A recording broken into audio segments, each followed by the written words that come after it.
Hi, my name is David. Welcome to Vacuum Etc's How-To series.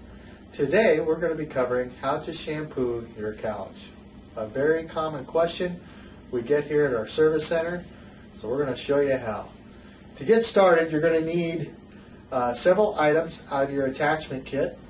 The first thing that you're going to need is your spray gun. You're also going to need the sudzo cap, which fits on the front of the spray gun, which will make dry foam, and we'll cover that here shortly. Additionally, you will need your air intake guard. We also call it the hog nose. This is going to replace the power nozzle of your machine. You don't have to, but it's more convenient to use your portable handle. We'll cover that real quick on how to connect that, changing the upright to the portable, as well as your hose. Okay. If you have the stretch hose version that stretches out to 12 feet, we're not going to use that. It doesn't function very well on the blower, so use the standard hose your machine came with. And let's get started. Alright, so step number one, we need to take the bag off the Kirby. To do that, you have a little button that you push that releases the bag. Underneath the bag system is a handle to twist the enter apart. So you have a hand grip right here. Just pull away from the machine. Take the bag off. Alright, so we'll set the bag aside. The second step is take the cord off the handle by unlatching it from the swivel tool, unwinding it from the back of the handle. And just like a seat belt, you press in and lift straight up on the handle, and that removes the upright handle. You simply replace the upright with your portable handle. Snap it till you hear it click. Just until you hear it click, and you're good to go. From here, raise the machine up, lift up on the headlight, turn your dial around to the red arrows line up, and unlock the power nozzle from the power plant, and set that aside. Grab your hog nose, or air intake guard as it's properly called. Attach it just like a bird on its perch. So now you're going to attach your hog nose, or air intake guard as it's properly called, just like a bird on its perch. Rock it into the machine, lock it down to the power plant, and now you're ready to go. Now you're going to grab your hose. To fit the hose on the machine, you're going to put this part on the exhaust. You want to pay close attention to this arrow. This arrow will line up to a notch on the power plant, located right here.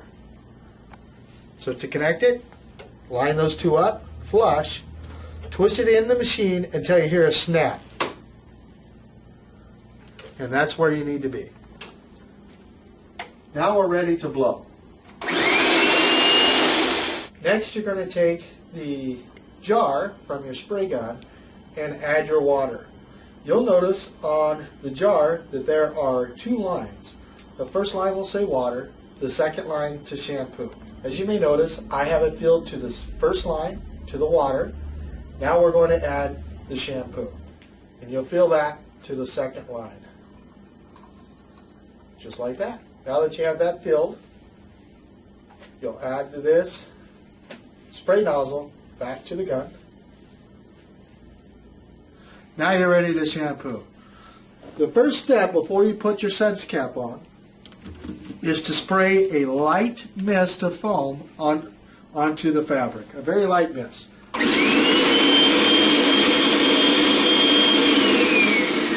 That will help the foam, or the dry suds that we're going to apply to the upholstery, stick to the fabric. So apply your suds cap or sudzo cap to the machine. Aim it towards where you're shampooing and apply an excessive amount of dry foam.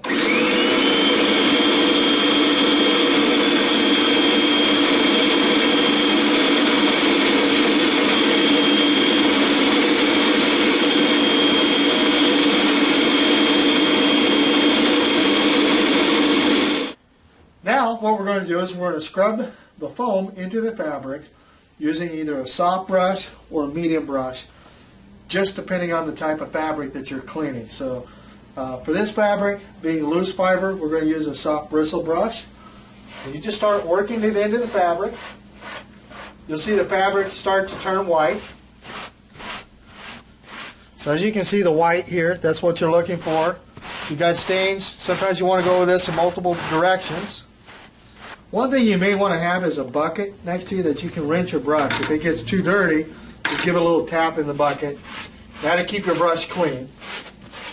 Now, even though it may not look like it's doing much, or the fabric's too wet, or it's a different color, just trust me, Kirby doesn't build a bad product. This does work. Even though it's a little bit of elbow grease, it turns out really wonderful and saves you tons of money. There is a downfall to shampooing your upholstery with a system like your Rug Doctor or Bissell that uses a lot of water. Even though this is wet, it's only the surface, not the padding underneath, the padding underneath, which is really important. This will not mildew, will not mold. You're not going to get any funny smells from it. It's going to smell great. It's going to be clean. Probably dry in about 4 hours or less. Additionally, depending on the shampoo that you use, if you use the pet formula or the allergen control, the allergy control carpet shampoo by Kirby is also used for upholstery, but it has Kirby Guard in it, very much like Scotch Guard, that helps protect the fabric. So it does a good job of protecting. So again, you just want to work these bubbles around. You can spread it around with your hand as I'm doing here, and just keep working it into the fabric. Keep rinsing the brush as needed. Again, if you need to go over multiple directions, as long as you're not destroying the fabric, you're doing good. Now, the last thing I want to caution you about when you're shampooing your upholstery, you see this is a non-sticky shampoo, so it's not going to leave any residues that would attract dirt in the future. But the last thing I want to caution you about, and I'm going to show you here in the video coming up, is how to color test the fabric to make sure that it's okay to shampoo. 99% of the time you're safe, but you do want to color test before you shampoo. Let's go over that real quick. So we're going to color test the fabric. To do this, you want to find an inconspicuous area, a place where it's okay if it turns white or bleaches. So I'm going to use, I pull the cushion apart, we're going to use this area right here. You want to use a white cloth, and I just pour a little bit of the shampoo straight onto the cloth. Do not mix it with water.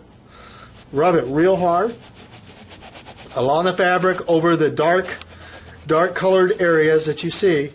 And what you're going to look for and try and see is if there's any discoloration. If there's bleeding through this white cloth, do not use the shampoo on your upholstery. It's not designed for it. In this case, we're okay. Also, another way that you can apply the fabric and scrub it is with a white cloth. Just take the white cloth, work the foam into the fabric, use circular motions, back and forth motions. There's no pattern that's going to work better than the other.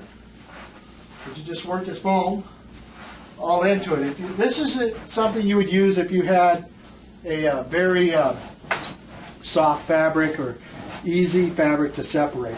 The cloth won't separate the fibers like the brush would, so this certainly works better. And as you can see, the dirt that is coming off of this couch is phenomenal.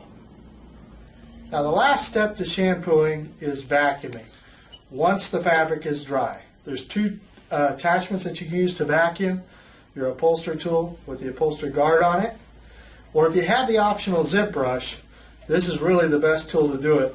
Uses a turbine engine, great for hair, fuzz, lint, agitates dirt, a very well-built tool. If you don't have one, we carry these here at Vacuums, etc., both new and used.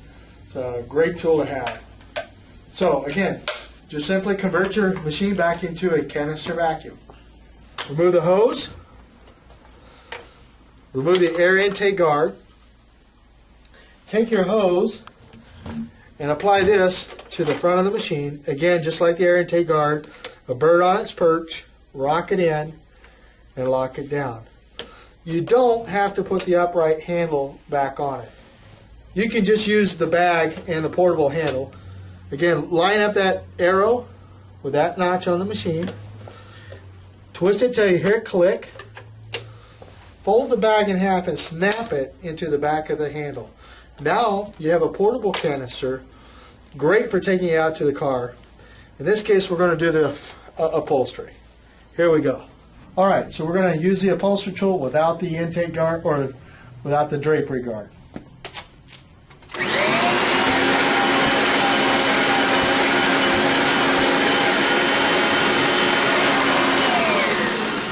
you have the optional zip brush, truly the best tool to use.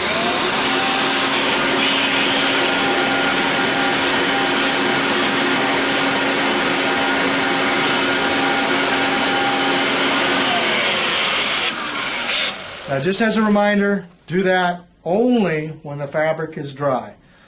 The shampoo dries into kind of a dandruff type flake, so it's pulling dirt away from the fiber, allowing the vacuum to vacuum up the dirt as well. So it's going to look cleaner when you're done vacuuming the fabric after you shampoo as well.